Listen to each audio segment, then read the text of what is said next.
Right. Well, welcome everyone. I'm Melissa Batchelor. I'm the director for the Center for Aging, Health, and Humanities at GW. And this is the November 16th Age-Friendly DC Task Force meeting. And the Center for Aging is hosting this meeting. So if you need assistance with joining the video or audio portion of this meeting, you can call Haley Stepp at 704-691-4498. And she will help you with any tech assistance. This is a virtual only meeting, and we're hoping maybe by the next one that we'll be able to meet in person on the GW campus. But we'll probably end up doing some type of blended environment just because it's easier and makes it more accessible for people to have both options. Please make sure that you keep your microphone on mute. And if you can use the chat function to make any comments, ask any questions, and Haley and I will be monitoring that chat and we'll forward any questions probably towards the end of the meeting. And then there will be a public comment section at the end. And any questions that we don't get to during the meeting, Gail Kohn will compile those and get the responses back out to everyone. So it's my pleasure to introduce the co-chair of James Appleby of the Age-Friendly DC Task Force, who will be the facilitator of this meeting. James is the President and Chief Executive Officer of the Gerontological Society of America, which just held their annual conference last week. And welcome, James, you appear to have survived. Yes, indeed. Thank you, Melissa. And thank you for hosting this meeting. The GW Center for Aging, Health, and Humanities is a valued age-friendly DC partner, and you've done a remarkable job of helping us make these meetings happen, especially in this virtual environment that we're living in for now. Before I begin the meeting, though, I'd like to commend the GW Center for the amazing work that you've been doing here in the Washington, DC regional area to host two different regional summits in 2021. And these summits are really, I think, are putting the DC metro area on the map. And the leadership that you've provided there at GW has just been remarkable, and it's greatly appreciated. I wonder, for the benefit of task force members who maybe couldn't participate and for members of the public with us, could you say a few words about those summits, Melissa? Sure. Haley, we want to move to the next slide because that should be the beginning of my. Okay, yes. So in 2021, in May of 2021, was the first time that we really had an event where we brought together regional age-friendly partners. So at Gail's request, many of you know, when Gail tells you to do something, you just do it. But she connected me with Age-Friendly Alexandria, Arlington, Hyattsville, and Montgomery County. Next slide. And so this group met together for 6 to 8 months, probably, planning this event, and began to develop an age-friendly ecosystem summit, which came from our first meetings back in 2019, where we kind of developed what our priorities were going to be for this region. And so the figure on the right is really how in our region, how we're defining what an age-friendly ecosystem looks like. Many of you are familiar with age-friendly municipalities and the 12 domains of livability. But there are 5 other age-friendly initiatives that we've incorporated into our work. Next slide, Haley. So what we did for the Ecosystem Summit, we had a 2-day event. Prior to the event, I had recorded a series of 13 podcasts with nationally recognized age-friendly leaders. And then in the next couple of slides, I'm going to show you some links to those. And then for the second day, we had regional leaders present kind of what's been going on in the age-friendly space within the age-friendly domains. And then on day 2, each of the 5 age-friendly municipalities presented a 10-minute TED Talk about their best practices. Next slide. So these slides will be available to you after this event. What you see here, and these are all hyperlinked. So if you just open the PowerPoint, you can find them. You can listen to these. Next slide, Haley. And then also other places you can find the podcast include my website, which has a written blog that goes with it. You can follow me on any social media platform that I'm on, or these 4 different podcast platforms to listen on the go. But they're free, available to the public, so you can put them in newsletters, disseminate them. But it's all work that that came out of the AgeFriendly Ecosystem Summit. Next slide. So then in October, we had the AgeFriendly Ecosystem. Oh, well, sorry. So if you want to learn more about what was done with the Ecosystem Summit, we did put this into an online course, and you can get continuing education credit for it if you pay the $100 fee. If you don't want continuing education credit, you can pay $50. And there's the code to do that. But all proceeds from this event go towards the Gene Cohen Research Award, which is a scholarship to support a student doing research in kind of the age-friendly space. Next slide. For I guess it was 2 weeks ago, we had a grant funded by the AARP, a community challenge grant. There were 3,560 applications nationally. They funded 244. DC was fortunate enough to get one of those. So we work with AARP, DC, Virginia, Maryland, and next slide, with our same age-friendly partners that we worked on the summit with. But we added 2 other academic partners that are the Honey Nashman Center for Civic Engagement and Public Service, as well as Georgetown University's Aging and Health Program. So we're picking up more partners as we go. Next slide. For this event, okay, well, I guess I'm missing some slides. I'll just tell you, there's 3 slides missing here.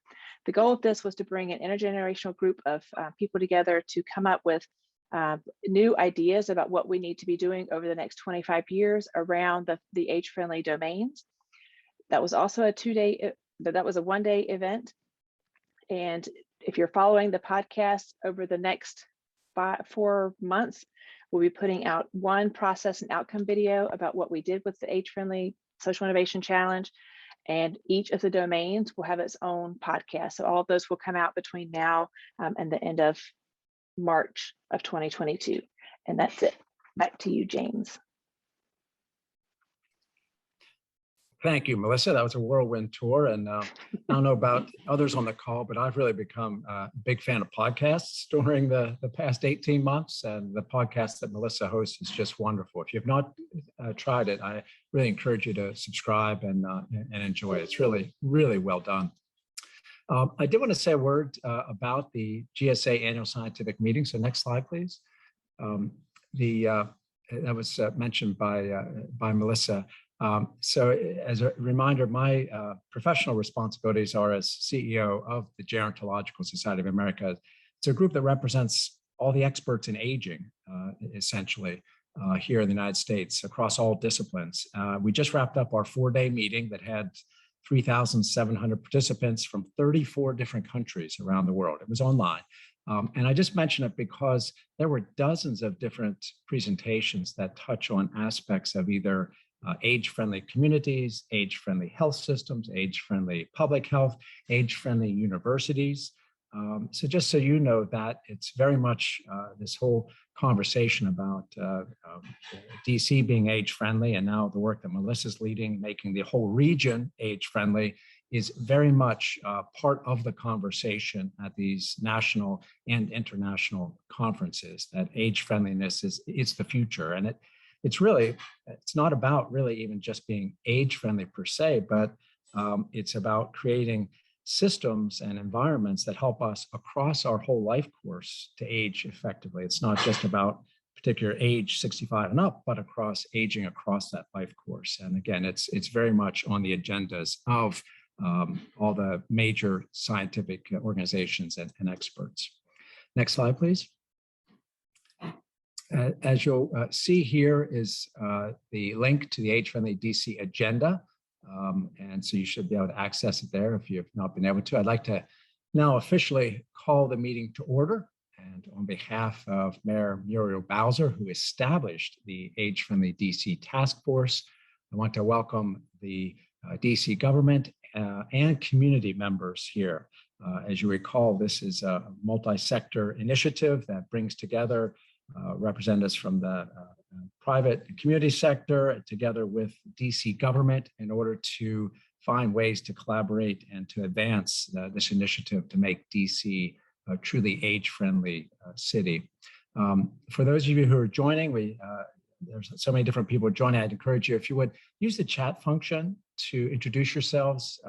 You can just put your name there, your affiliation, and the age-friendly DC domain that you're focusing on. If you could just put it there, that'll give everyone a sense of who's been able to join us here for our fall meeting. Well, I'm also pleased to say that we will have the Deputy Mayor for Health and Human Services with us today. He's the co-chair of this Age-Friendly DC Task Force, and it's Wayne Turnage. We had a chance to meet with Wayne a couple of months ago, and I just will tell you, he's passionate about the work of this task force, and he and his staff have been very supportive in helping to continue to nurture along this work and to make sure that it keeps moving forward to achieve the mayor's objectives for it.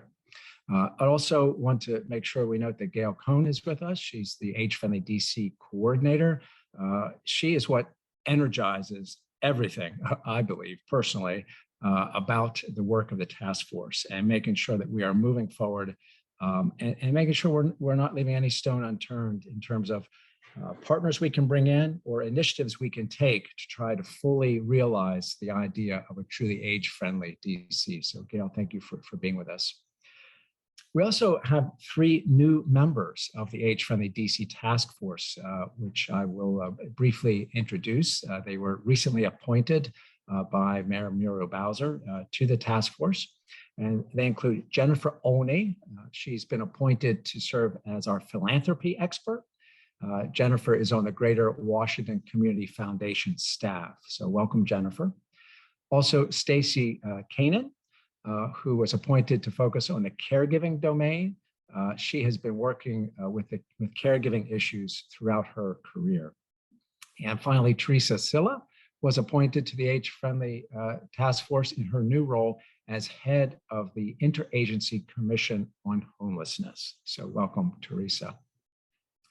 We now have a quorum present of task force members who are participating in this virtual meeting. I'm pleased to welcome also our visitors.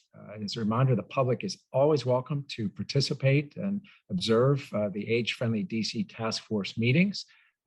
If you have questions, again, encourage you to use the chat function so everyone can see your questions. Please enter the questions or comments if you have those in the chat function, along with your contact information so that we can have appropriate follow-up.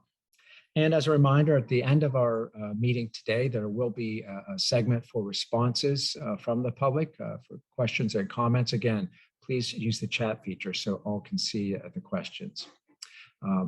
Dr.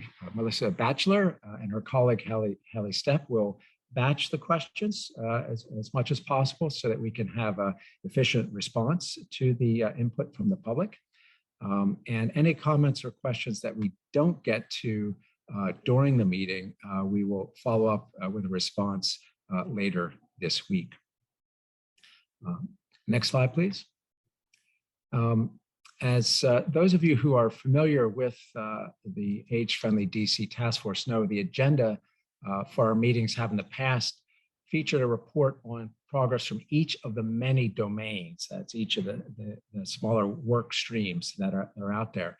We're going to depart from that here in November and instead just have one report from each of the major pillars, each of the 3 pillars. We think that will give us a chance to dig a little deeper into that area of inquiry and see where there might be touch points across all the different domains that influence that pillar. And so it's a little bit of a departure from what we've tried in the past. We used it, I think, somewhat successfully earlier this year, so we're going to try it again this year.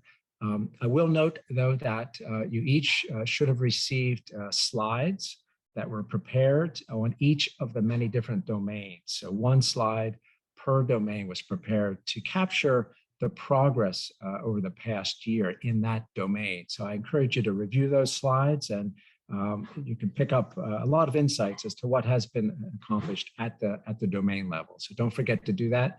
If you did not receive them, you can also find them at www.agefriendly.dc.gov. So again, the agenda today is going to feature a report from each of the 3 age-friendly pillars. Next slide, please. As is shown here, again, the work of the task force is organized into these 3 pillars. Each pillar has numerous domains that support that pillar, and you can see them on the slide here and get a sense as to how this extensive, comprehensive work around becoming age-friendly is organized into these 3 pillars and these many domains supporting them. Again, each domain has completed that slide on the work they've accomplished in fiscal year 2021. So please go ahead and access those to get insights. Next slide. In order to, I'm sorry, go back one slide if you would, please. In order to kick us off today, our conversation is going to focus on Pillar 1. And the Pillar 1 domain is the built environment. And of course, the built environment pillar includes the aims, goals, and strategies of 3 different domains. And those domains are outdoor spaces and buildings, transportation, and housing. Each of those domains is quite large, but all 3 of them wrap up into that one pillar of the built environment. And this really accounts for the human-made structures that affect where we live, where we work, and where we play. And today, our focus under Pillar 1 is going to be on how accessory dwelling units could change DC into a more affordable city, how accessory dwelling units could change DC into a more affordable city. We're pleased to have Tammy Duffy-Day, who's a member of the Age-Friendly DC Task Force, join us to discuss this topic. And Tama will be facilitating this panel discussion. And just before I turn it over to you, Tama, just to let you know, I'll could be going off screen, and then I will reappear on screen when it becomes time for us to move on to pillar number 2. So with that, next slide, please. And I would say, Tama, can you take it from here? Absolutely. Thank you, James. Thank you. So we are representing Pillar 1 on the built environment, as you have said, and I have 2 great speakers with me today. So Cheryl and Michael, if you wouldn't mind turning your cameras on and unmuting, and I will just take a moment to give a brief introduction. So I am on the Age-Friendly DC Task Force, Tama Duffy-Day, and with me are 2 speakers, Cheryl Court, who is the Policy Director at the Coalition for Smarter Growth and is their voice on equitable development campaigns. She will speak first, and then Michael Brown. Michael Brown is the Residential Center Manager and Permit Operations Division in the DC Department of Regulatory Offices in the Code Construction Office. So Cheryl, if we would advance to the next slide, I'll let you do your discussion first. Great. And then, so you'll do the, oh, there it is. Great. Well, thanks for having me. I'm Cheryl Court with the Coalition for Smarter Growth, and we have been working on the opportunity of accessory dwelling units for quite a number of years. Can you advance the next slide, please? So to kind of give you a start at the status, the 2016 update to our older zoning code, which was done in 1958, made 3 major changes permitting small housing types. One is it allowed 1 accessory apartment in a single-family residential zone. In row house zones, known as residential flat zones or maybe residential apartment zones, it allows one of the usually 2, well, in the RF, it's 2, it generally allows 2 units. One of those units can now be allowed in like a carriage house or garage, which was not allowed until 2016. And then the third is that alley lots can also be used for a house. Next slide, please. And so, we worked on these reforms, And then we formed a work group early on to figure out, well, how do we implement this and what are our goals? And so broadly, our goals are to bring ADU production to scale in the city. And we see the most important benefits from this is to build wealth for low and moderate income homeowners, and also to create affordable dwelling units. And I'll note that certainly one of the important arguments here is that that we can help moderate low-income homeowners age in place, adapt their homes to meet different phases of their lives, and use extra space that could be for income, or a household could adapt space, build space to be used, say, to care for a aging family member who could also still have some privacy and independence. Next slide, please. So, looking at, well, how do we do this? My job is usually to sort of rally around advocating for changing policies, and less so on the sort of the implementation side. But when it comes to accessory dwelling units, we essentially need to take every homeowner and turn them into a developer, basically. And so, our focus was, how do we remove barriers and educate people about the opportunity, and then support them to follow through on the process. And so, the barriers that we see as challenges are understanding zoning, being able to move through the permitting process, understanding how to finance these units. On education, we launched a lot of different kinds of events to educate people, a lot of these workshops, homeowner workshops in different parts of the city, or a centralized one, also doing one-on-one consultations. And we created an online forum so that we could share information. It's a good meeting place between homeowners who are interested in this and who have knowledge about these things. And so it's a good way to learn things and share information, and identify problems and look for solutions. And then my internet connection is unstable, so I hope you we actually published the annual, partnering with United Planning Organization. You've been a terrific partner in this. And also they supported 2 low and moderate income homeowners building out ADUs as well as part of a pilot project. Next slide, please. Here's a cover of the manual, and we are actually working on with UPO. We're collaborating on an update to the manual, probably in an addendum form. Next slide, please. So I'm going to just sort of do the kind of a little bit on the zoning piece, and then turn it over to Mike Brown, who is in charge of how these units get permitted. So it's important, people get confused about zoning. It is kind of confusing. So in the manual, we try to develop a lot of illustrations to help people understand what are we talking about. So the R is for residential house zone, and that's single family houses. It can be attached or detached. That's actually the largest land area in the city.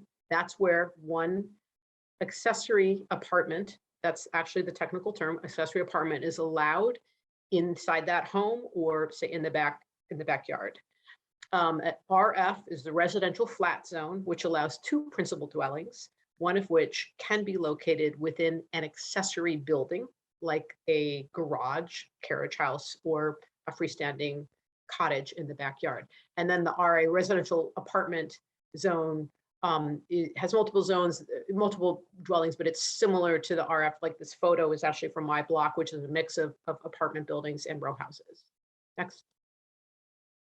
Next slide.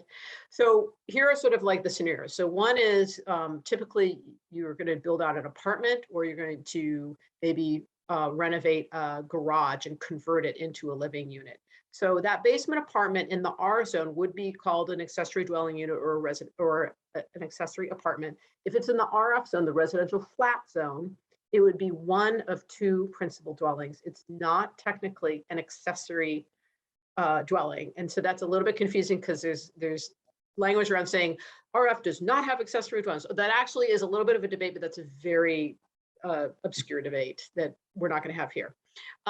So generally, the rule of thumb is that there's just some implications from the zoning about whether or not it's an accessory to a principal dwelling, which is requires owner occupancy, or it's a second principal dwelling, which does not require owner occupancy, meaning you can be a landlord and rent out both units. If it's in the backyard, like a garage conversion, it would be an accessory apartment in an accessory building. In either case, but in RF zone, it would just be a second principal dwelling, which is one of the important changes to the RF zone, allowing the use of a accessory building for a dwelling. Next slide. And this is a little bit too detailed, but we can share this. This is actually an update to a drawing in our manual that there are a couple of clarifications and some changes the Zoning Commission made last year that rules around the accessory permissions related to the accessory building. Basically, the accessory building in the backyard needs to be 7.5 feet away from the alley center line. That it used to be 12 feet from the alley center line. So the Zoning Commission has liberalized that rule, made it less restrictive. It also allows for the building height for that accessory building to now be 22 feet rather than 20 feet. That is also obviously sort of liberalizing things. It did clarify that you have to go to the Board of Zoning Adjustments if that accessory building encroaches on the required rear yard. And the required rear yard is the space between the principal dwelling going back towards the backyard of the property, which is a little bit confusing. So that's why we did an illustration that is where the required rear yard is. It's not a setback. And that if you are inside of that zone, you would have to go to the Board of Zoning Adjustments for a special exception, which is actually not a huge deal, though it is definitely a bit of a regulatory barrier. Next slide, please. Oh, actually, I want to say one more thing about this. Go back. So the footprint of that accessory building, the rule is that an accessory building can't be more than 450 square feet. That's actually not a big space. And talking to architects who are designing these living units, they say, while it is possible to design a 450 square foot building to be accessible, say wheelchair accessible, it is not ideal. It's not really great. And so we've actually worked with some architects to propose to the Zoning Commission that we change that, or we've started with Office of Planning, change that to a larger number, maybe 650 square feet, if it is meeting some minimal standards of accessible design. And that is kind of held up in other things going on with revamping this, how the zoning code is presented, but that's certainly an agenda that I just wanted to flag for an age-friendly city, that this is something that we think is actually an important component to really kind of fulfilling the opportunity, better fulfilling the opportunity for accessory dwellings to support accessible units for aging in place or having age-friendly designs, because next slide, please, because there are 4 main ways that we're building these accessory apartments. One is we're renovating garages. This is a picture of a renovated garage. It is a 450 square foot footprint garage as a 1-bedroom. It is probably the least expensive way to do this. Secondly, renovating an existing basement is probably the second least expensive, as long as we're not talking about having to do underpinning and scooping out to get the proper ceiling height. And then the more expensive ways are freestanding new accessory building or excavating a basement. And so, and basically the rule of thumb is that it costs about $150,000 for typical cost to do this, kind of whatever you do, unless you're doing something more expensive, basically, or maybe something a little bit cheaper, but sort of around there. And so, you know, we would, so just again, I reiterate, like, one sort of policy agenda we have from a zoning reform perspective is to look at to allowing a larger footprint in exchange for an accessible accessory building, basically. So that's sort of where I was going to leave things, and Mike maybe has a way for us to get to lower cost ADUs. Thank you, Cheryl. Great. Next slide, please. My name is Michael Brown. I'm the manager of the Residential Plan Review Center at DCRA, and I want to talk a little bit about that and how that came about. A couple of years ago, I am the green building manager as well, but I kept hearing from customers that we weren't doing a good job for 1 and 2 family homeowners. So I started holding some seminars over a summer and early fall with one of my partners at work. And what we heard from 100 people who were showing up at each one, and about 125 on video, or who were watching this on streaming, and this is all pre-COVID, by the way, is that one, there's a lot of questions and misconceptions out there about construction codes and what people have to do to do things legally in the District of Columbia. Secondly, a lot of people are being taken advantage of by unscrupulous contractors, architects, engineers, because they didn't know better. And 3, we weren't doing a good job of telling people they were being taken advantage of. So I opened my mouth and said, we need to do something for them, and congratulations, Mike, you have a new job. The purpose of the residential center at its core is to help 1 and 2 family people get through the permitting process so that they can do work legally and safely, quickly, and not have to spend expensive amounts of money. The other thing that came up from that series of meetings we held, or trainings, plus what's happened in the last year since we started the residential center, is that there is a lot of misconceptions about what it takes to have an apartment. If you talk to anybody out on the street, they don't say the word accessory dwelling unit. They don't say 2-family flat. They say, I want an apartment so I can make some money. And that's really the way I approach it when my team, we approach it in that manner with folks. They want an apartment so they can make some money, bottom line.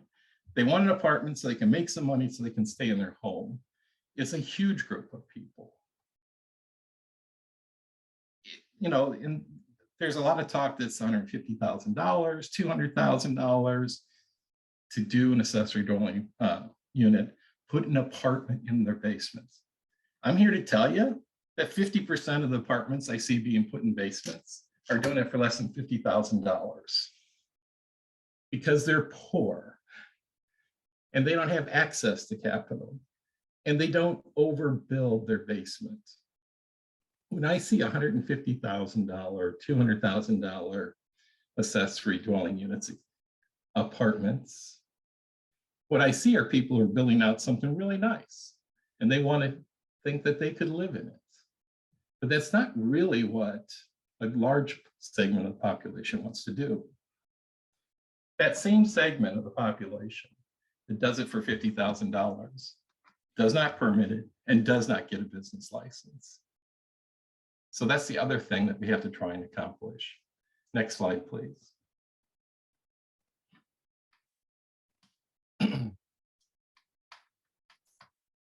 So for single family homes, long-term rentals, this is people who want to have an apartment so they can make money. There's accessory dwelling units in these low density areas, and their requirements are a business license, water and electric shutoff, not a separate meter, but just the ability to turn off the water and the ability to turn off the electricity in their apartments. They have to have a place to eat. They have to have a sink and permanent cooking. I'll tell you what happens if they're doing it's a lower income person. They're not putting in a full stove and oven. What they're doing is putting in a hardwired, smaller cooking unit for a few $100s. And then a few $100s for the electricity. They have to have a bathroom with a shower or a tub, toilet and a sink, a bedroom, and then 2 direct methods of egress to an open space.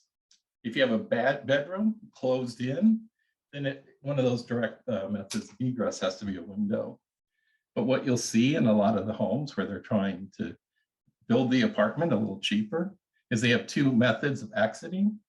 They don't put a wall or door on the bedroom. They have an efficiency unit, and they don't have to blow out the wall on the back to make a bigger window. So those are some of the ways people do things cheaper. Next slide, please.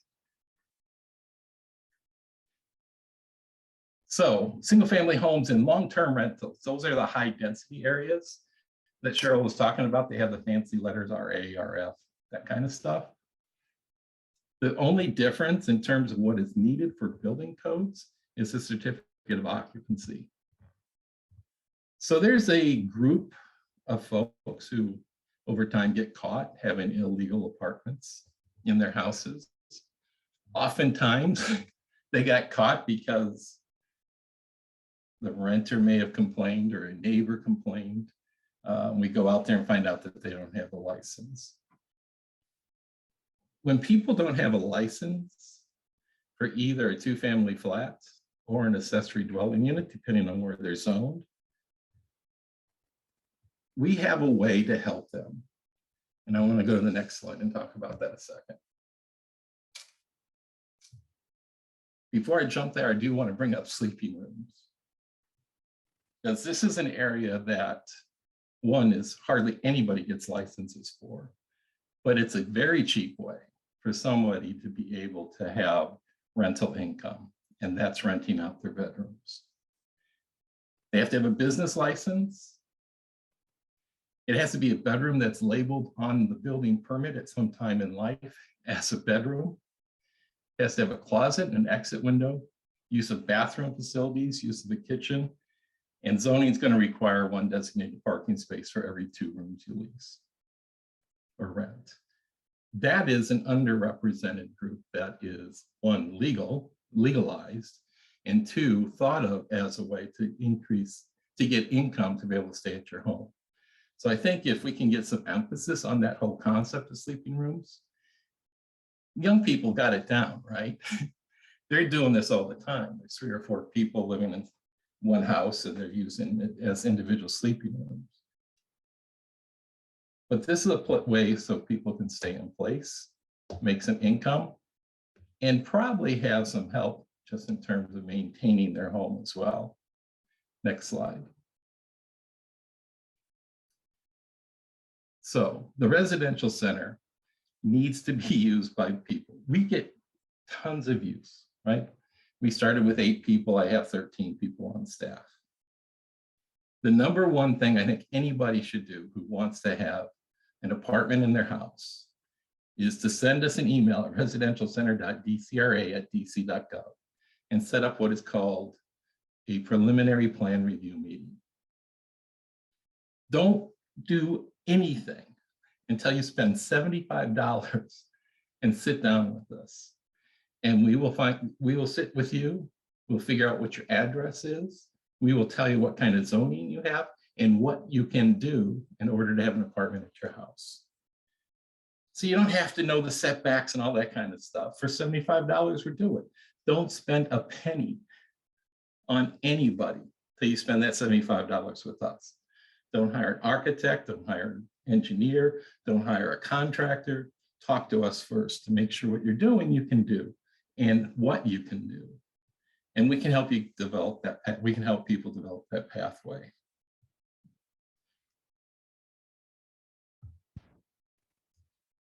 I hate it when I hear the stories from people who've been ripped off. One thing, everybody says, oh, we have to lower your basement. That's a $50,000 cost.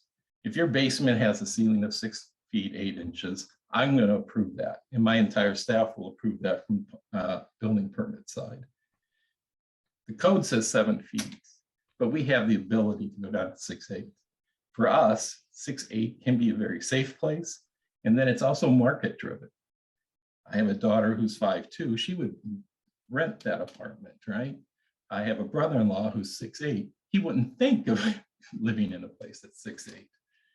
So people don't have to lower their basement if they have ceiling heights of 6'8". And that's most of the ceilings in the District of Columbia. So you don't have to lower those floors because that's extremely expensive. That becomes one of the advantages of doing a preliminary plan review meeting. Next slide. the mayor says hi. And we're here, I always like to use the joke, we're from the government, we're here to help. But we truly are. I mean, it's the mission and purpose of the residential centers to help people. And it really started with trying to figure out how to help people who were poor and old to stay in their homes in the District of Columbia. And everybody on my staff is passionate about that. Thank you. Thank you, Michael. Thank you, Cheryl. A couple questions. I think we have a few minutes left. If you could go back to the last slide. I think Michael and Cheryl, thank you for clarifying. I think some people believed that the accessory dwelling unit meant that as an older adult, you needed to move into the accessory dwelling unit because it was handicap accessible. So thank you for demystifying that and saying, in fact, that it is another way of bringing people into your house, if you will, and to your property to supplement your income. The slide on 19, if you could open up slide 19 for a second. Cheryl, where would I go to find this homeowner's manual just as a source? Could you type it in the chat maybe, or tell us verbally as well? Yeah, smartergrowth./ADU should take you there, but I will put that in the chat too. Thank you very much. And then Michael, on slide, I think it was 29, you had, is that an email address? Absolutely. Email address. Is there also a place to go to read up more about what you listed? Not yet, but right after the first of the year, we'll be rolling out our new website. That really fantastic. That email address is everything at DCRA. I mean, every contact we have goes immediately into our tracking system. And this way we can make sure we have it. Great, and maybe we could type that as well into the chat so people could grab that from the chat. And is there, you then set up a phone call with them, Michael? Is that the process?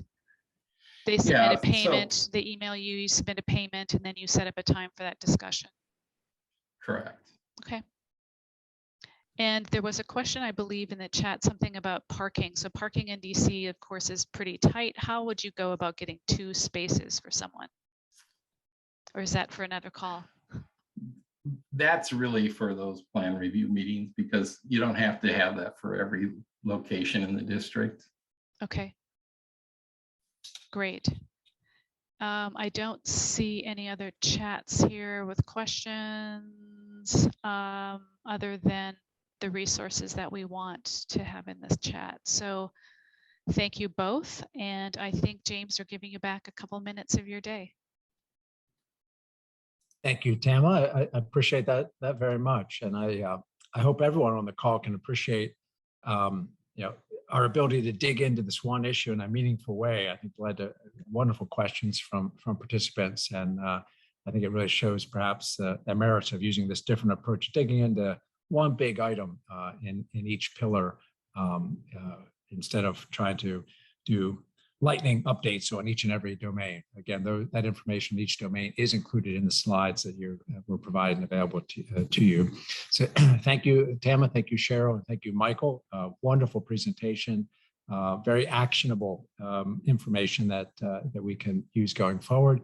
And I think we'll all be looking forward to see how things unfold in the future as it relates to accessory dwelling units in terms of funding provided in the fiscal 2022 budget. It's a good transition to our next pillar, pillar 2, which is AgeFriendly DC pillar 2, changing attitudes about growing older. It's supported by the work of multiple domains, 4 different domains, and those domains include social participation, respect and social inclusion, civic participation and employment, communication, and information. And we're going to begin with an announcement from one of our AgeFriendly DC Task Force members, Matthew Mccullough. Matthew is Director of the Office of Disability Rights. So Matthew, can I hand the floor over to you for an announcement? Good afternoon, guys. So my name once again is Matt Mccullough. I'm at the EJ Compliance Office for the DC government. I've been serving in this role for Mayor Batchelor since December 2017. As we are responsible for ensuring that folks that are covered under the such as seniors or the aging population, that they have full access to the government services and programs.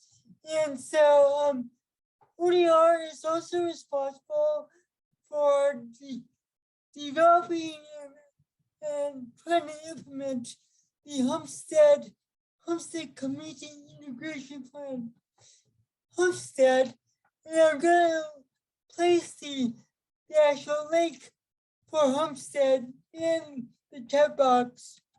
But Homestead is based on a Supreme Court case that Justice Ruth Ginsburg ruled on, and it was ruled back in 1999. It was based on two citizens that were receiving Department of Behavioral Health Services from the state of Georgia. And at that time, they were placed in a hospital 24/7. And they wanted to be out in the community. And so they chose the state of Georgia, saying that even though they were receiving Department of Behavioral Health Services, that they still should get their services out in the community, and they shouldn't be placed against their will in a hospital or group home or what have you. And so the Supreme Court Justice ruled that yes, citizens are receiving actual government services that are covered under that has some type of limitation or impairment, should be able to receive government services out in the community, and that it's covered under the ADA that protects our community, including the aging population, because as you may know, as we age, there's a greater risk of all of us being placed in a group home or hospital, and the goal of the government, of the DC government and ODR, is to ensure that citizens, regardless of their age, middle age or older, still are able to be placed in the community with the appropriate supports and services. So throughout this year, I worked with 14 different agencies to develop the Homestead Plan. And it covers 3 different buckets. And it covers employment, healthcare services, and housing. So the reason why we picked those 3 buckets as priorities is that you cannot successfully be independent in the community unless you have access to all 3 buckets of employment, housing, and healthcare. And if one is not working, chances are the other 2 priorities are also impacted. And so, how is this an age-friendly initiative? Well, simply because, you alluded to this earlier, is that then the aging population is definitely at risk of being institutionalized or placed in hospitals or group homes, particularly if you don't have the natural supports from family or friends. As we age, our network of supports tend to grow smaller over time, and without those appropriate natural supports, there is definitely a risk of our citizens being placed in group homes or some type of institution by segregated environments.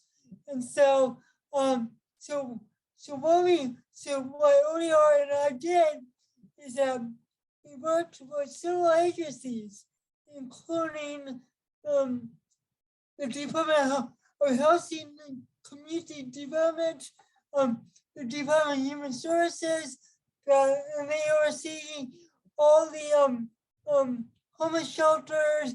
We work with the DC Public Libraries, the Department of Transportation. I noticed that Cesar Roberto is on. I noticed that we also work with the Department of Disability Services, the Department of Healthcare Finance, which is the main Medicaid office. We work very closely with the Department of Aging and Community Living and the Department of Behavioral Health. So a lot of these agencies are frontline service agencies that connect with our community members and DC residents and their families. And this plan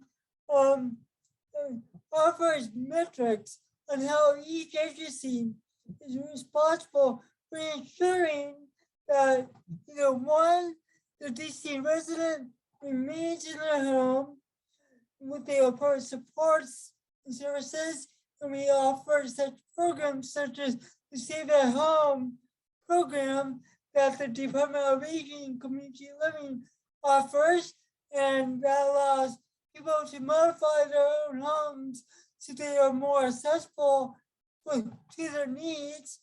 And and the plan also speaks to how do we properly transition a person who's currently in the hospital or a group home or nursing home or what have you.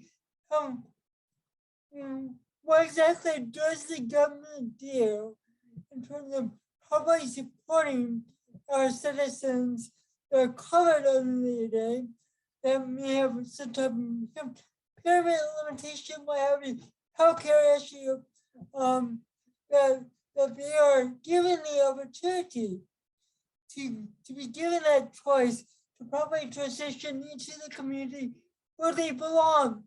And it's actually much cheaper that people in the community, instead of putting for some care, and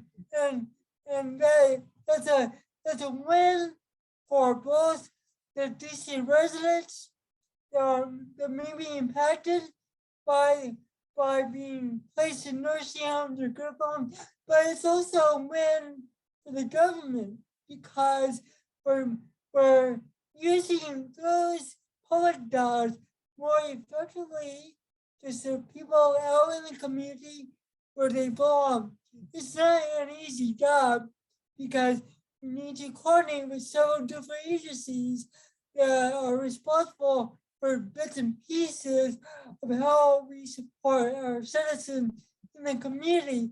But that's our job as the government to work together, to speak to one another, to understand what the right hand is doing with the left hand. So that's part of the job, what ODR does, and my role in terms of making sure that anybody that wants to remain in the community with employment, housing, or healthcare, that they are successfully able to do so with the proper supports of several different agencies coming together. And so each state is responsible for this federal mandate. It's actually a federal mandate, and my agency, on behalf of the mayor, we are responsible for ensuring that one, the plan does exist, and two, that's properly implemented with the coordination of several agencies. So that's what we do. And so I know that there are other partners on this call, such as Caesar, and they can quickly talk about what they're doing, but just realize there's a great collaboration going on with the community and the government. And without both of them working together in order to do this plan wouldn't mean anything to anybody. So we're also, the government is also dealing with a 10-year lawsuit brought forth by the aging population and the legal counsel for the elderly, because 10 years ago, the government was in a very different place in terms of serving our seniors or aging population to be out in the community. And so we're still dealing with trying to make sure that all our citizens are probably integrated in the community as we to this very day. So that's what most that is. Thank you. Thank you, Matthew. Thank you. And congratulations to you for all the fine work that you're doing and for being such an effective advocate in your role as Director of the Office of Disability Rights. An extraordinary body of work. And in particular, congratulations on putting together and working with, across all the government agencies to create the Olmsted Plan for 2021 to 2024. I suspect many of us on the call are not familiar with the intricacies of that, but I think we can all agree that enabling individuals living with disabilities to be fully integrated with and a part of a community is what we all want. And so congratulations to you on what you've done, and indeed the work that you've done is going to make a difference in the lives of all DC citizens residents who are living with disabilities. So thank you and congratulations again. It's wonderful work. Thank you, sir. Appreciate it. We now have an opportunity to hear from another one of our task force members about some important work happening. That's Teresa Silla. As you'll soon hear from Teresa, there are parallels in the work of the Interagency Council on Homelessness, also with the AgeFriendly DC Task Force. So Teresa, may I hand the floor to you, please?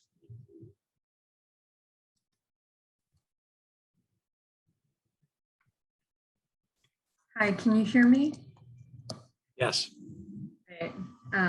Thank you so much for this opportunity. Can we advance to the next slide? Just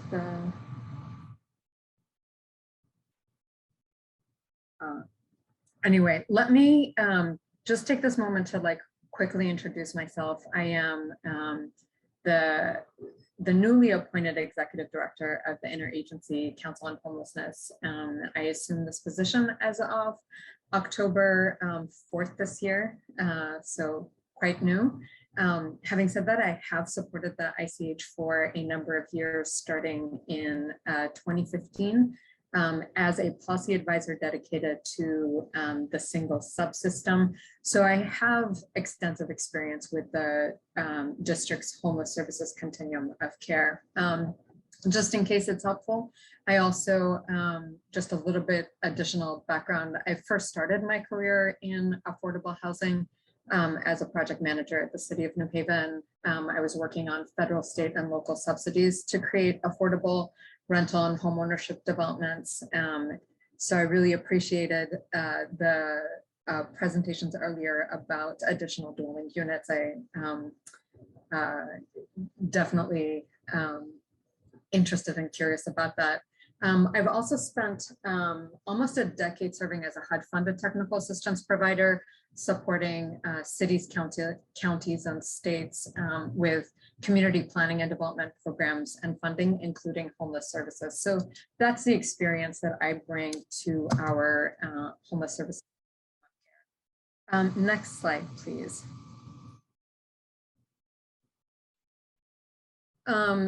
It's critical to understand and be grounded in the fact that the homeless services is a safety net for people that are precariously housed.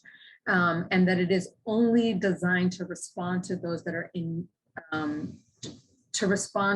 are experiencing an acute crisis in housing. So we really need to think of this as the emergency room of a hospital. You don't address all health-related needs in the emergency room, that you have all kinds of different wings and tools and areas in a hospital. And so I really think of homeless services as the tip of an iceberg, and underneath that tip lies the affordable housing crisis. Homeless services is not funded at levels that allow us to meet the underlying affordable housing crisis. As many of you likely already know, we have about 40 to 60,000 households who either pay more than half of their monthly income for rent or live in severely inadequate conditions, including severe overcrowding or substandard units. But that's a larger problem that homeless services is not outfitted to support. We, in our continuum, we believe that safe, stable, affordable housing should be a human right and not a privilege. And so you'll see in Homeward DC 2.0, we set out some strategies and objectives to achieve that right. Ideally, every low-income household, we know that every low-income household would benefit tremendously from a permanent housing subsidy, and ideally we would be outfitted to deliver that, but we're not. And so until we get there, we recognize that some people will experience housing crisis, and when they do, we want a crisis response system and a homeless services system that responds quickly, that provides enough assistance to get people back into housing, in a way that recognizes some people, especially individuals and families that have experienced chronic homelessness, have a higher level of need and therefore need deeper levels of rental assistance or case management supports for a longer period of time. Next slide, please. So the vision for Homeward DC 2.0 is to make homelessness in the district rare, brief, and non-recurring, knowing that we are working within this backdrop of an affordable housing crisis. At the heart of this, we know that an ounce of prevention is worth a pound of cure, and that we should be preventing homelessness whenever possible. And it's and a part of that is diversion at the front door of homeless services, not just monetary assistance, but operating in a crisis mode can really strain a family and friend networks. And so conflict resolution, problem solving support can all be really critical at this front door, diverting people away from homelessness, helping to make sure the experience of homelessness is rare. We want the experience of homelessness to be brief, and that's when our safety net, the emergency shelters, day service centers, and transitional housing can offer safe, secure, and accessible services that then connect people back into housing. So we know that our emergency response needs to be focused on exits into housing, different from helping to manage the experience of homelessness, but instead actually thinking about how do we end people's experience of homelessness. And non-recurring will get there when people are not cycling into and out of homeless services and are adequately supported to maintain their housing once they exit the homeless services system. So that's what our vision is. That's what we're thinking through. I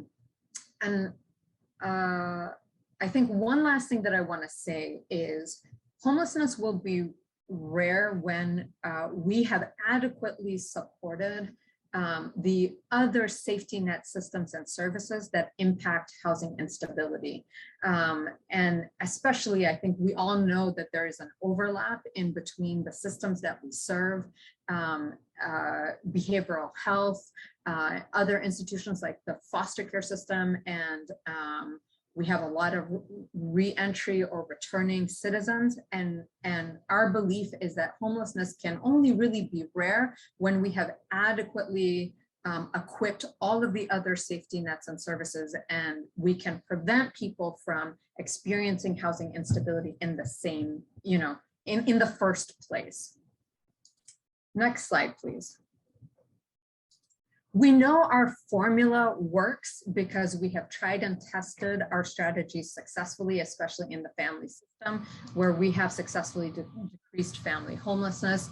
And what you're seeing here is the point in time counts from 2016, the launch of Homeward DC 1.0, the original Homeward DC, all the way to 2020. See that gray line is the line that is for persons and families. The count of persons and families has decreased significantly. That's a 73% decrease from 2016 all the way to 2021. We know we need to do the same on the single side. We have not had the same outcomes on the single side because we have not had the opportunity to roll out all of the transformations, the investment, the changes we've made on the family side. So let's go to the next slide and talk a little bit about why we're seeing progress on the family side. So in the family side, the district implemented like a comprehensive set of reforms. What's captured on the chart here is that we have a robust homelessness prevention program, assistance through a central point of intake. Every household entering homeless services has immediate access to rapid rehousing. This is a time-limited subsidy and service that's intended to help people rapidly exit the homeless services system and get back into housing. And then households with more significant barriers and or health challenges are then connected to permanent supportive housing or targeted affordable housing. Both are permanent subsidies, but have different levels of service supports. And so what we have built out on the family side is a progressive engagement model, trying to titrate the amount of financial assistance that we offer, the amount of services that we offer to really meet the needs of the family, to meet them where they are. Progressively ramping up on financial assistance and the social supports and services as families demonstrate like that it's needed. What is not on the chart and is just as important on the family side is that there was a total redesign of shelter facilities and shelter policy. So as many of you already know, DC General closed during this time period and was replaced by new short-term family housing facilities in all 8 wards. And that has really changed the experience of homelessness. The length of stay where people are staying in our shelter facilities or in our short-term family housing facilities have gone down from over a year to less than 90 days. So it's this package of comprehensive and coordinated reforms that leads to the steep reduction in the numbers of families experiencing homelessness. On the single side, next slide, please.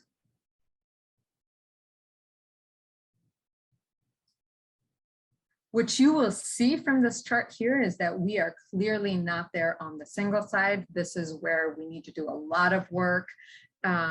So when you compare the level of resources available, and those are the bars on the chart, against the need, and that's the dotted line way up at the top there, what you really see is the level of resources relative to need is quite dismal.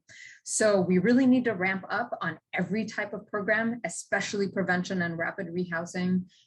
Where we have made significant investments, that blue bar at the bottom is related to permanent supportive housing. And where we have invested, we see decreases in the chronic count.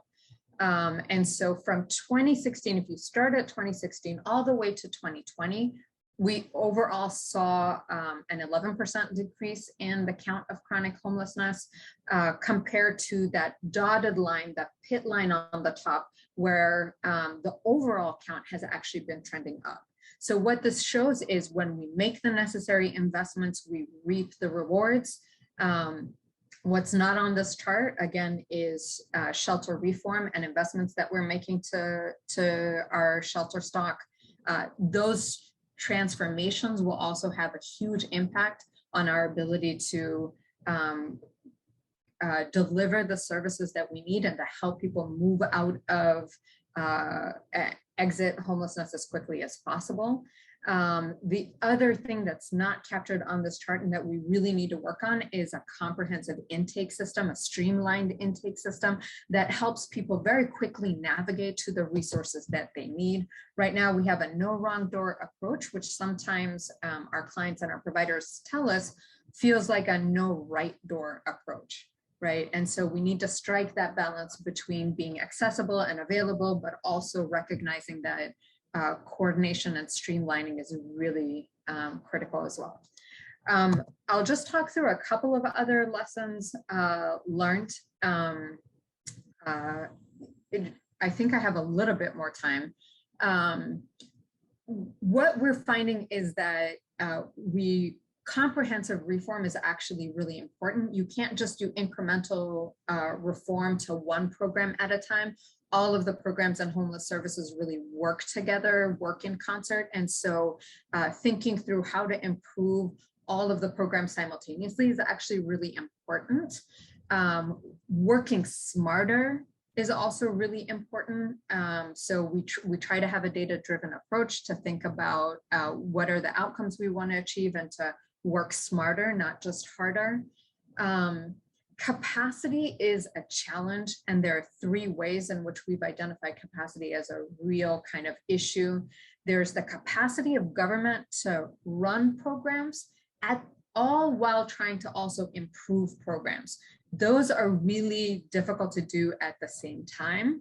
And then I'm seeing a note about the need to talk about the spread of ages as evidenced by the point in time count. Thank you so much, Gail, for that question. Yes, absolutely. That's something that's really significant to this audience. Over 42% of singles in our single system are 55 years and older. And so that's where there's a real connect between the age-friendly initiative and homeless services. There's 20% are actually above 62 years of age, and 21% are between 55 and 61, but collectively kind of 42% of singles are 55 years and older.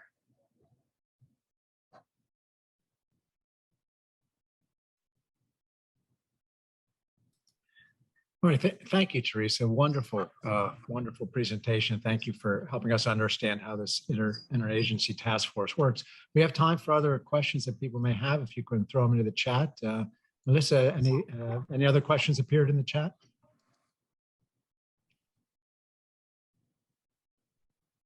I haven't seen any. We'll defer to Haley as well.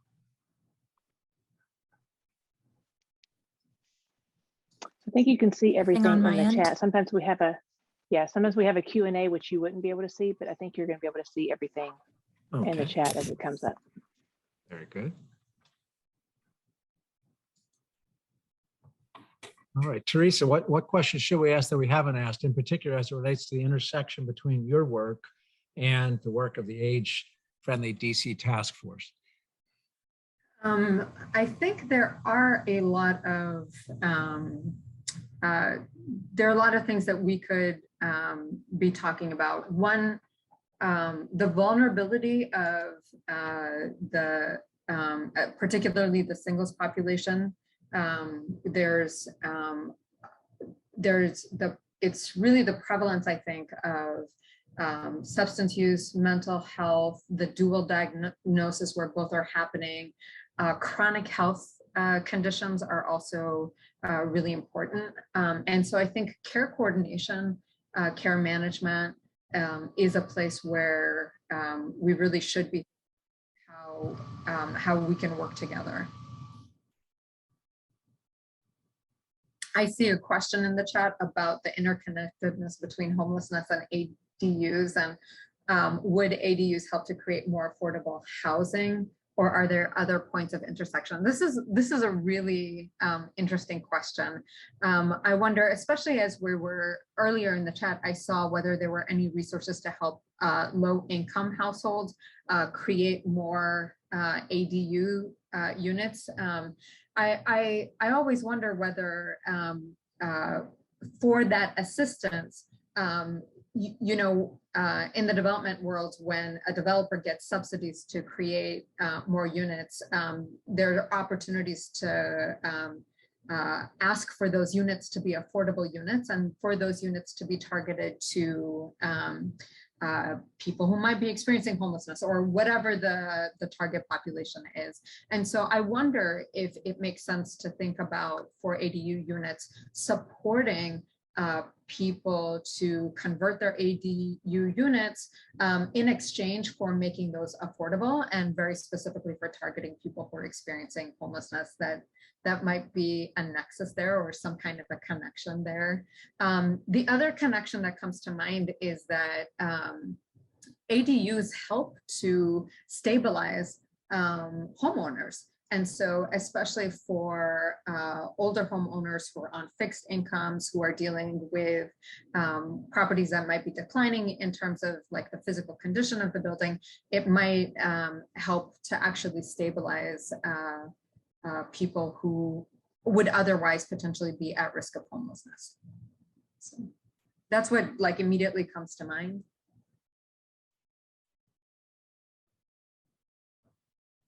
Right, and I see Catherine's comment about that organic connection between aged homeless and our older adults trying to earn more money, renting out ADUs.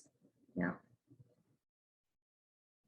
I'm not a development expert. I see, and I'm sorry if I'm going to mispronounce Nathalia's question. What about low-income housing tax credits for ADUs?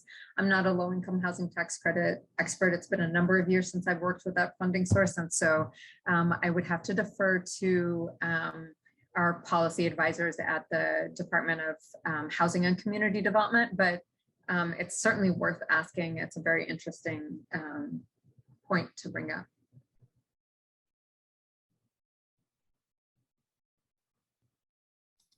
All right, well, thank you very much.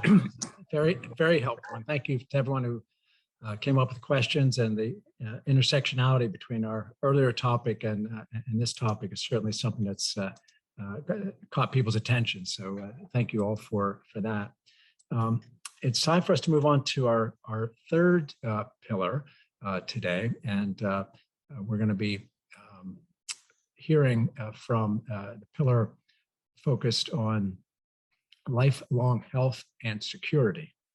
Lifelong health and security. And inside this pillar has multiple domains, including community support and health services, emergency preparedness and resilience, financial security, public safety, lifelong learning, and caregiving. So a big pillar here.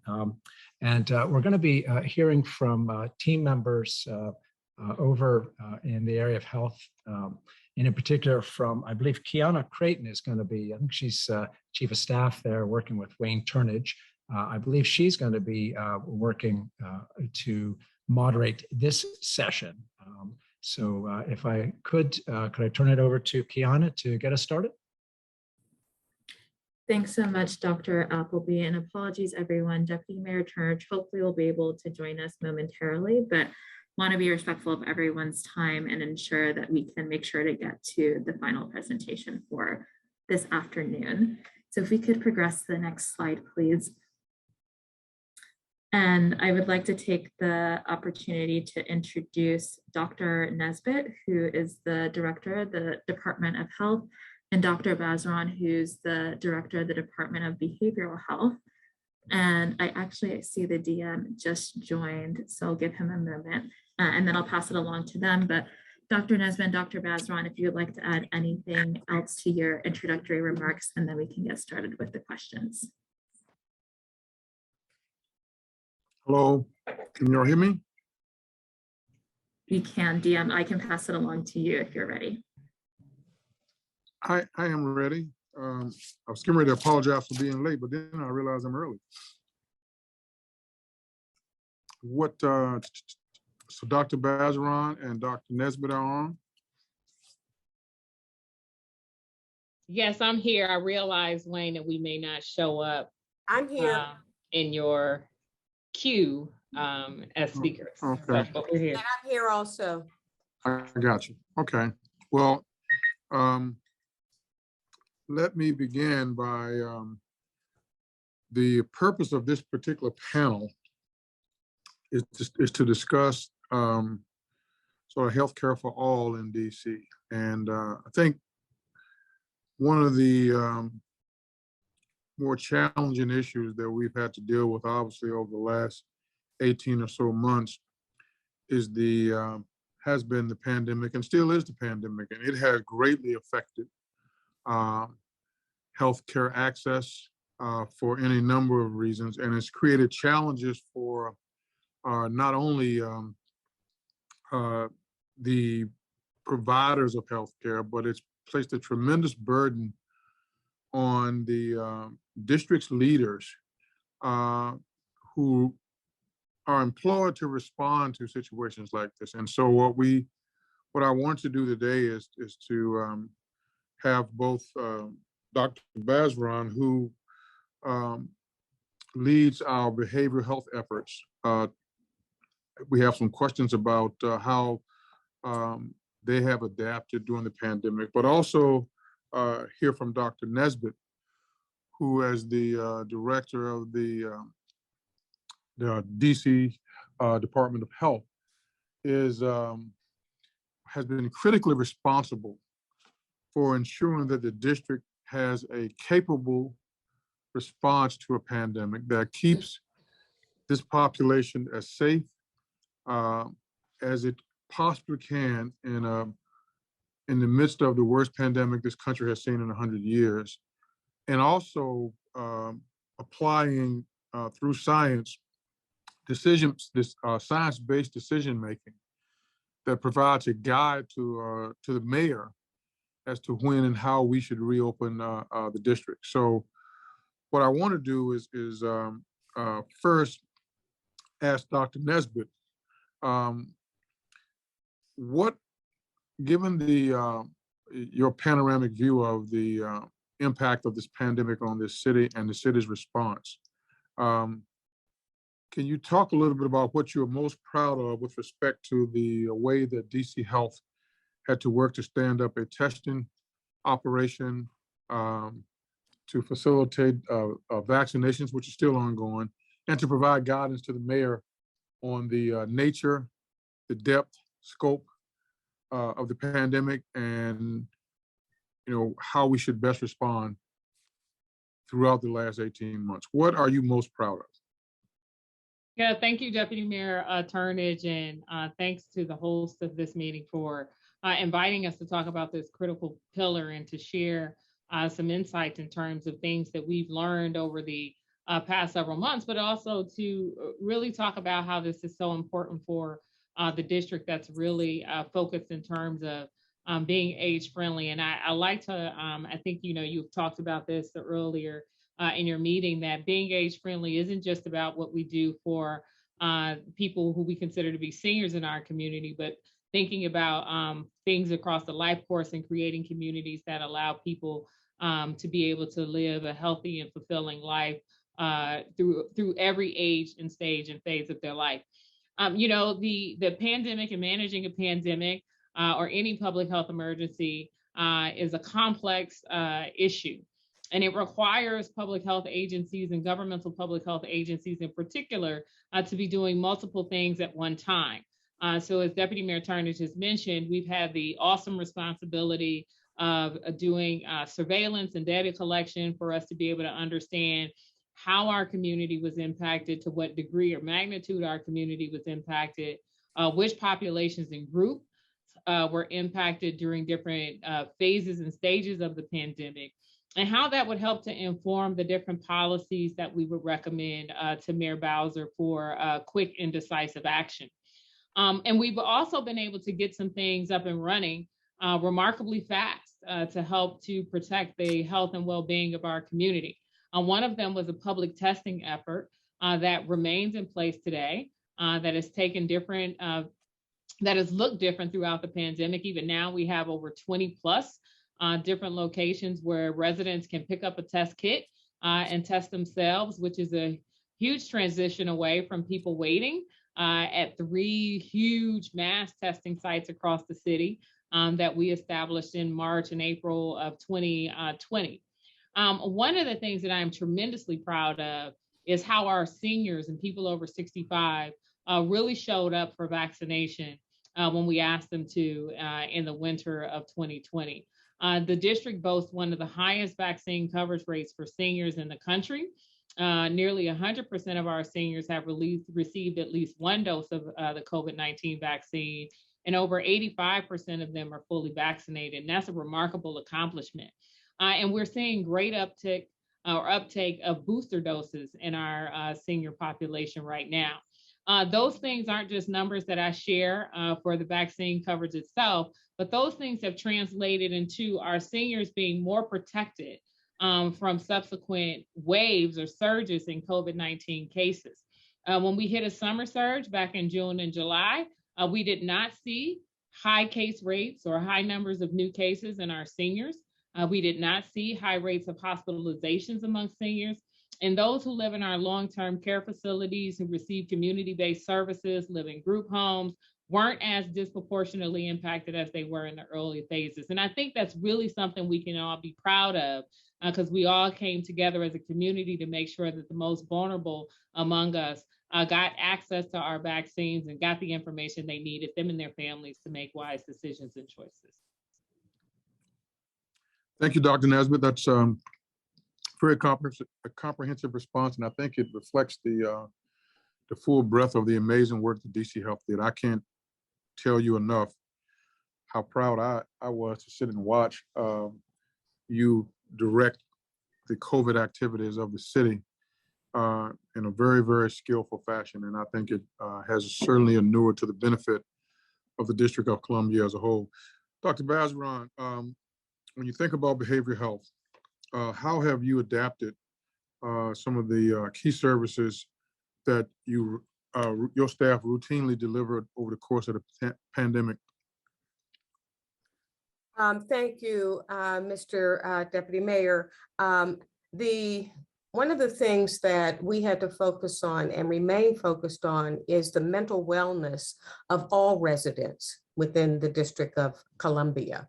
And we knew that there was great impact in terms of the pandemic. People experienced trauma, grief, and loss as a result of some of the factors related to the death of loved ones or people they knew, being inside all the time, and so forth. And so one of the things that we had to do was a couple of things. One, make sure that individuals had information around how they could manage their mental wellness. And that included giving tips and tools around everything from how people can stay centered, stay connected with others, because isolation was a big factor, how they might needed to take care of their body and exercise and so forth. In addition to that, one of the things that we did, and I'm very, very proud of our provider network, is that we continue to provide on-site as well as virtual services throughout the pandemic.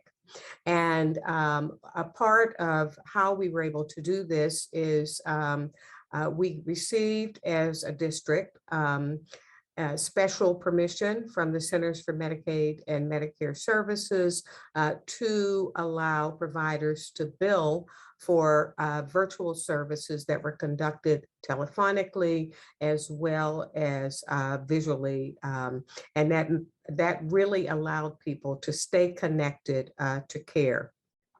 We also were able to do some things like, for example, we maintained our services at CPEP, at the ARC, and throughout all of our clinics on the ground.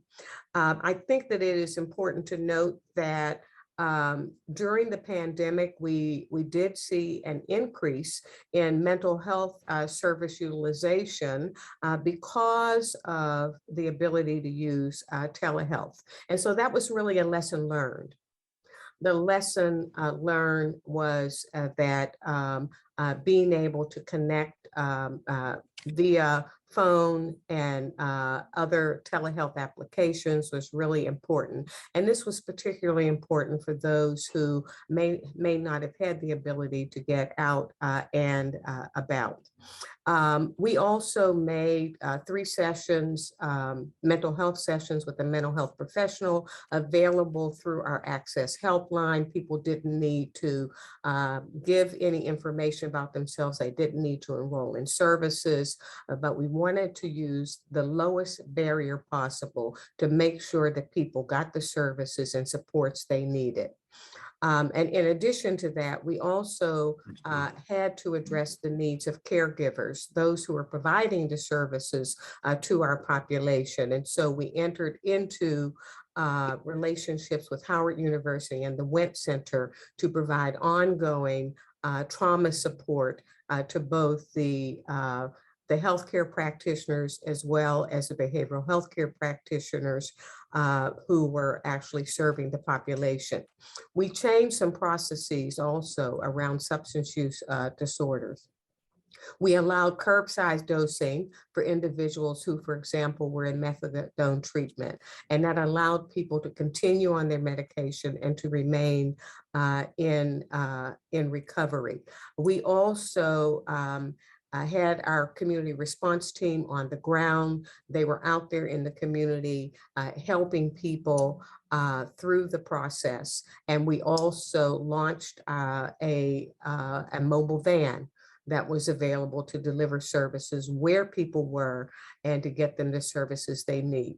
The other thing that was very important, and we followed the direction of Dr. Nesbitt as our health officer and the mayor, and we provided ongoing information regarding the status of the pandemic, where people should go for testing and receive vaccine, and made sure that our provider network and others were aware of the requirements so that we could all stay safe. And I think that this was really important.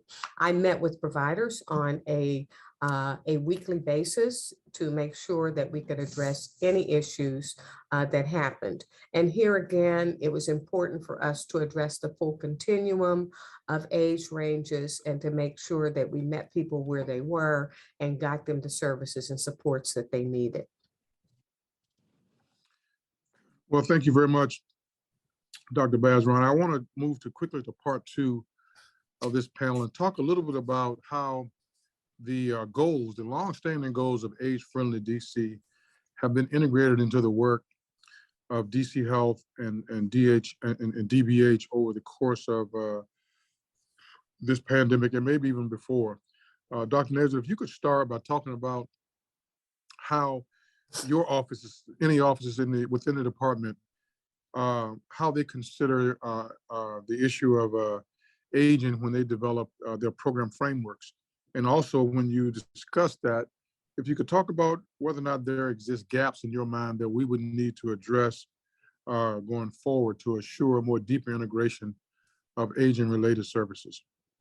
Yeah, thank you for that. You know, for the sake of time, I'll just kind of be sort of brief and talk about one of the things that we have done historically and are embarking upon now, and that's as it relates to our healthy people planning or framework that we use to help create goals for the district across a broad and wide array of health behaviors, health issues that all of the community and other district government agencies I'm on the phone. Can rally around. And so what we have been able to do is to be more focused on sort of these broader system approaches that we know align very much so with the broader goals of AgeFriendly. And one of those chief things that we're lasering in on in this phase, in a more specific way, we've done some work in this area over the past 3 or 4 years, is health literacy. We know that health literacy is not a stable concept or stable construct for people. It's often linked to your degree of educational attainment. But as the tools that people use to either access healthcare or to interact with health professionals change and become more dynamic, it's important for people to be able to have a degree of health literacy that allows them to get the true benefits of those tools. So I often tell people to think about health literacy in different domains, right? So that there's the health literacy that we need to have that helps us understand our health benefits or our health insurance.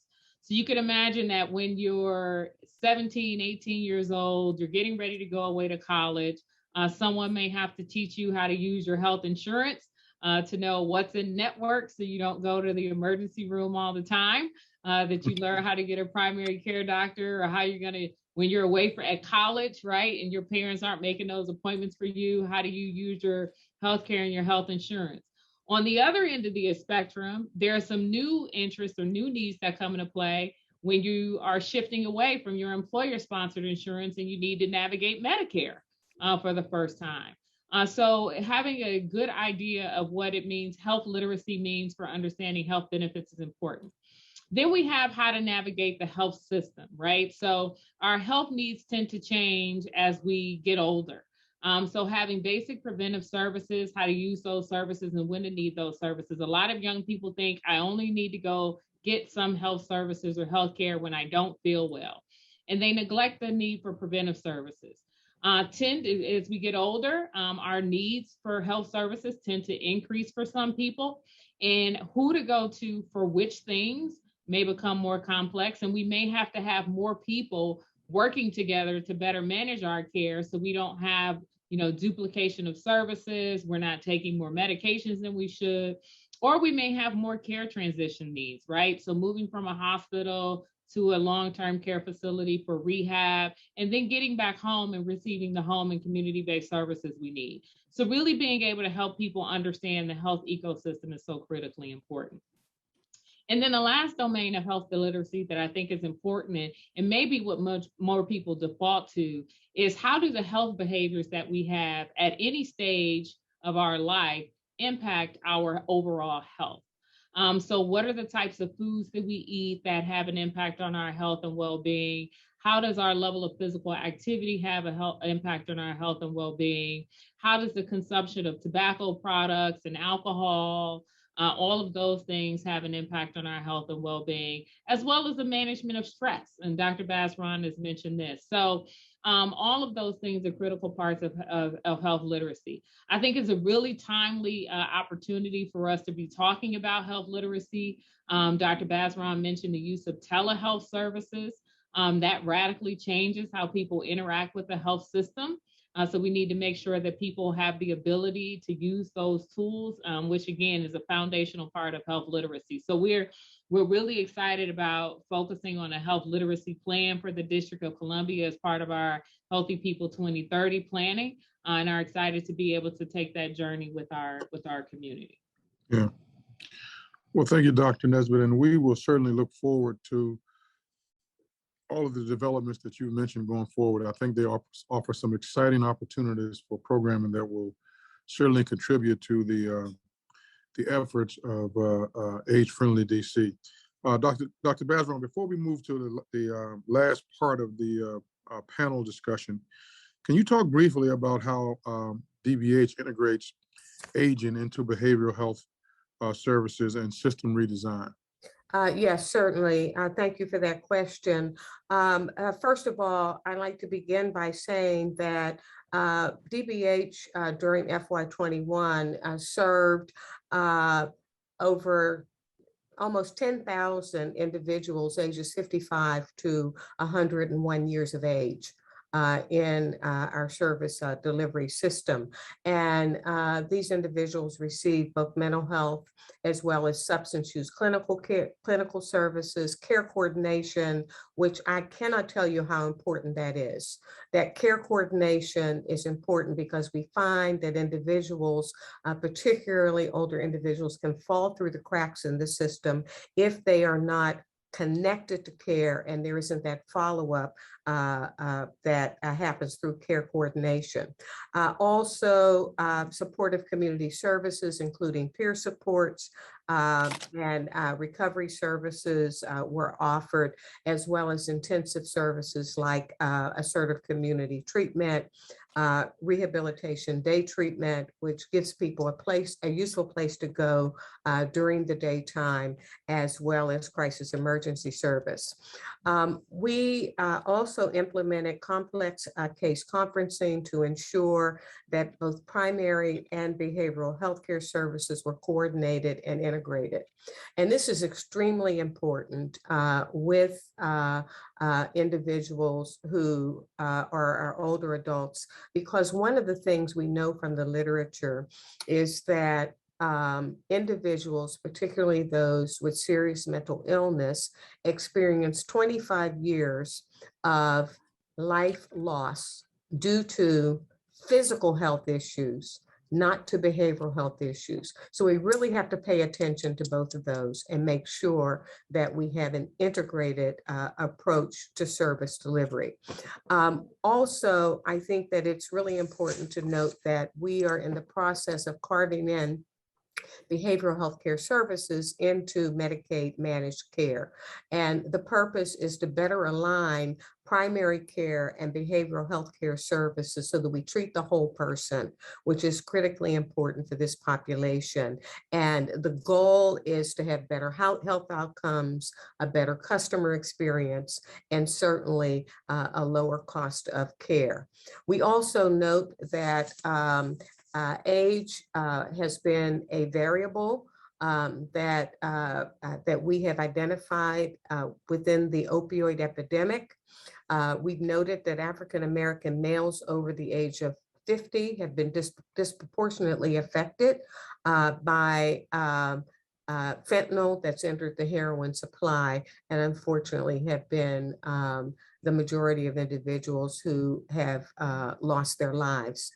And we know that 76% of all of the fatal overdoses occurred in people 40 to 69, with the highest group being between that 50 to 59-year-old group. As a result of that, we know that, and we have provided peer support services and increased the number of peer supports that are available at various points within the service delivery system. This includes things like when somebody goes into an emergency room, or if someone goes into another treatment session. We also want to make sure that trauma has been addressed across the board, because we have trauma-focused services that have been utilized for every population of service throughout the lifespan. In addition, one of the things that we will be doing and have done is we have increased the amount of resources that are going to care coordination. We are developing this year 7 additional care coordination teams to connect and reconnect individuals to care who have an opioid use disorder or a stimulant use disorder, most of whom who are over the age of 50. Well, thank you very much, Dr. Bazran. We've approached the third and final phase of the panel. And what I would like for the two of you to do is to take us to the question and answer session by first discussing what innovation do you think your agencies will be applying over the next year to continue to make the district a better place in which to age. Dr. Nesbitt, you can start, and Dr. Bazran, you can follow her, and then we'll be prepared for any question, and we'll be prepared for a question and answer period.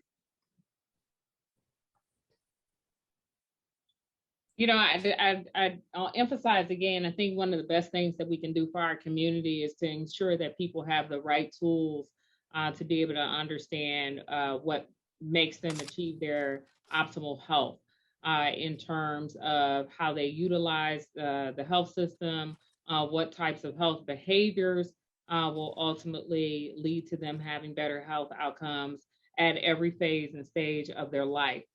You know, we continue to engage with many of our health and human services agency partners to ensure that we have the right types of programs and services in place. We continue with our Healthy Brain Initiative, which we were very, I would like to say, adamant about not having be about Alzheimer's, but having it be about healthy brain. So what is it that we should be doing again around every stage of our life to be able to protect our brain health and preserve our brain health and be able to respond to any cognitive impairment that people may begin to have. So I think those types of things are some of the critically important things that we need to be doing. Sometimes when we use the word innovation, people are looking for something brand new. And I think when we say brand new, we need to also be reimagining or reviewing some of the initiatives or approaches that we've used in the past that haven't yielded the results that we would have hoped that they would yield. So you'll see even more of that from us as we look at the post-pandemic future in terms of how healthcare has been utilized, how public health services have been utilized. We're going to be working with all of our community partners to continue to try to meet people where they are. And I'll underscore, as Dr. Bazran mentioned, and Deputy Mayor Turner, you'll relate to this as well. DC had a tough go at really getting people to use telehealth, not the concept of telehealth, right? Like people understood telehealth was important. They knew it was part of the future, but there was sort of like this resistance to really big adoption of telehealth that people didn't have the right technology at home. It was going to fail. We didn't have the right broadband access. And then the pandemic happened and we had no choice but to use telehealth. And we saw telehealth being utilized across all age groups and across all demographics in the district, whether we're talking about audio only or audio visual only. And it's led to many of our community-based service providers being very creative about what the future of their service delivery would look like. And they've had increased participation in some of their programs now that they have a virtual option. So I think that type of review and innovation is something that we can continue to look forward to meet people where they are. All right. Dr. Nesbitt, Dr. Bazran? Okay. Yes, telehealth is here to stay. Let me just put that out there. Telehealth is here to stay. And the Department of Behavioral Health continues and will continue to utilize telehealth and expand telehealth. And some of the things that why we think it's really important is that way it allows people to access behavioral health services from wherever they are, in their homes or in other places. And let me tell you some of the things that I'm excited about. We are going to establish 10 telehealth stations with navigator support at peer-led centers and at accessible community sites throughout the city. One of the things that we found is that people, as Dr. Nesbitt said they didn't have the equipment or they couldn't use the equipment. And so these telehealth stations will be set up so that if somebody is, really needs somebody to help them through the process, they will be there to do that and they will be located. In addition to that, 4,150 enrollees in behavioral health services will be provided not only equipment, telephones, but also internet access so that we can maintain the continuity of care and improve their health outcomes. And it also will help us with adherence support. We can call somebody and see if they have taken their medication, to see if they have any concerns about managing their illness and so forth. We can provide them with text messages and so forth. So I think this is really, really important. The other thing that we are doing is we will continue curbside dosing as long as we are allowed by SAMHSA, and take-home dosing so that people can continue to receive their medication if they have a substance use disorder. We also have stood up some SUD quarantine beds so that people can quarantine to make sure that they don't have COVID before they go into residential care. And we will maintain that process until, quite frankly, Dr. Nesbitt tells us we don't need to do that anymore. But because we want people to be safe and we want them to be able to go into care. We also are redesigning our entire crisis behavioral healthcare system to provide alternatives to law enforcement and to make sure that people get the right service at the right time from the right people. A couple of things specifically that we are going to do, looking at the population of focus for age-friendly DC. And one of the things we're doing is we are going to be piloting a new tool, a potential tool to assess mental illness, the impact of mental illness on daily living skills. It's the Daily Living Activities Functional Assessment. Many of you may know that. And it's really intended for people all across the spectrum, but particularly would give us an opportunity to identify the impact of one's mental illness or behavioral health concern on their ability to maintain their daily life living activities. And then we can provide the plan to wrap those services and supports around them. We also are looking at implementing an evidence-based practice, the illness management and recovery service, which is an evidence-based practice that is really designed to provide people with knowledge and skills necessary to cope not only with mental illness, but also to maintain their recovery goals and to be able to do some self-care. So I think we have a lot going on right now in terms of the delivery of services to individuals, particularly focused on even getting into long-term care facilities and congregate settings and making sure that the individuals who are there have the range of services and supports that they need to function effectively. And so that's a preview of some of the things we're doing. I'm really excited, however, about our moving forward. And as Dr. Nesbitt said, moving on through the pandemic to the next phase of development and taking those lessons learned with us that really will improve not only service delivery, but access to care, continuity of care, and engagement. Thank you, Dr. Bergeron, and thank you, Dr. Nesbitt. I mean, extraordinary work throughout the most difficult of times. Thank you for everything you've done to help protect the citizens of District of Columbia and help us think about how health can be more equitably distributed across the entire population. Deputy Mayor Turnage, we're going to transition over into the open public comment section, but you get the last word. What would you like to make sure to say as we transition into the next phase? Well, you know, I fully support and agree with all of the initiatives that both the DC Health and DBH are pursuing in regards to making this city an easier place in which to age. But I will tell you, my biggest focus remains on making sure that this pandemic does not boomerang and create significant problems for those who are unvaccinated and even for those who are vaccinated. I mean, the vaccines give us amazing protection, but they're not foolproof. And particularly for our elderly population, we have to be very careful that even those who are fully vaccinated with a booster, that we protect them as much as we can from any infection that could put them at risk because of underlying conditions. So my focus is more in the near term and sort of watching Dr. Nesbitt, work her magic to make sure that we don't end up with high infection rates among our most vulnerable citizens. Thank you, Deputy Mayor. Thank you for hosting this panel. It's been greatly appreciated. Thank you for spending the time here with the Age-Friendly DC Task Force. Your leadership is greatly, greatly appreciated.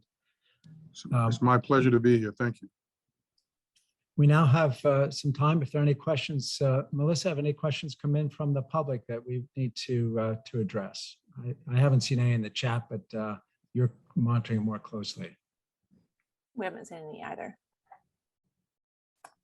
So people could raise their hand using the reaction tab at the bottom, or they can put a comment or question in the chat box.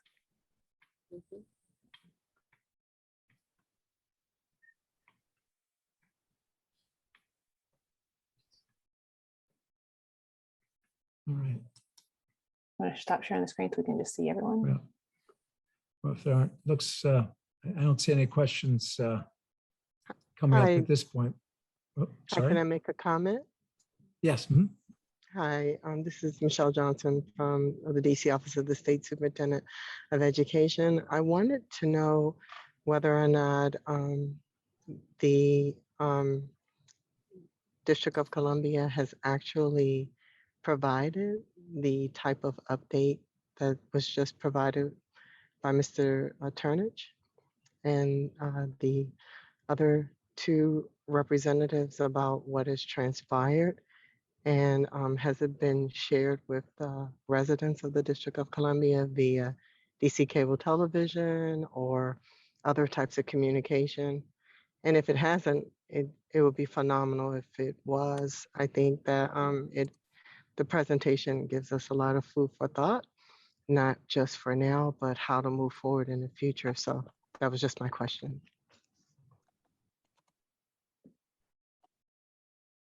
Thank you for that. Thank you for that comment.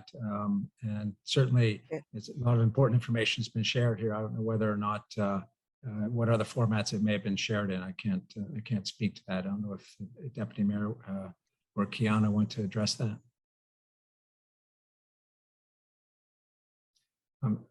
We have not broadly shared the presentation or the material in the presentation. What we will do is certainly load this presentation on the our Deputy Mayor's office website, and we will send out a communication to all the stakeholders about the presentation and make it certainly available upon request. This is Judge Terrell. I put a question in the chat, but I guess nobody saw it. I just wanted to direct this to the Department of Behavioral Health. Do you all still do the community trauma trainings that you had started at one point?